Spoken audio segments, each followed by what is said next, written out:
Sementara itu, Saudara, COVID-19 di Aceh semakin tak terkendali di Provinsi Aceh. Secara kumulatif, sebanyak 214 dosen dan juga pegawai Universitas Syah Kuala terkonfirmasi positif COVID-19 dan juga 8 dosen diantaranya meninggal dunia akibat COVID-19. COVID-19 telah menular pada tenaga pendidik dan juga pegawai di Universitas Syah Kuala Kota Banda Aceh. Universitas ternama di Aceh itu telah kehilangan 8 dosen yang meninggal akibat COVID-19. Menurut data dari Universitas Syah Kuala, secara kumulatif dosen dan juga pegawai yang terpapar COVID-19 sebanyak 214 jiwa. Kedelapan dosen yang meninggal dunia tersebut tidak memiliki riwayat perjalanan dinas ataupun kepentingan studi keluar kota.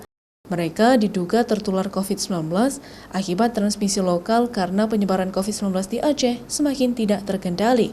Tingginya lonjakan kasus positif COVID-19 membuat Rektor Universitas Syah Kuala meniadakan belajar tatap muka dan tetap membatasi pegawai yang harus bekerja di kantor. Para pegawai Universitas Syah Kuala ini diberikan jadwal bergilir untuk masuk ke kantor demi mencegah penyebaran COVID-19. Meski upaya pencegahan sudah dilakukan maksimal seperti memperlakukan mahasiswa belajar via daring, namun pihak kampus tidak dapat mengontrol aktivitas para pegawai, mahasiswa maupun dosen di luar lingkungan kampus, sehingga tidak menutup kemungkinan penularan virus corona terus terjadi. Di antara 214 orang itu yang meninggal dunia ada 8 orang. Ya, jadi karena COVID-19, tapi juga tidak terlepas dari yang komorbid. Jadi karena ada penyakit bawaan, sehingga berefek ke lain.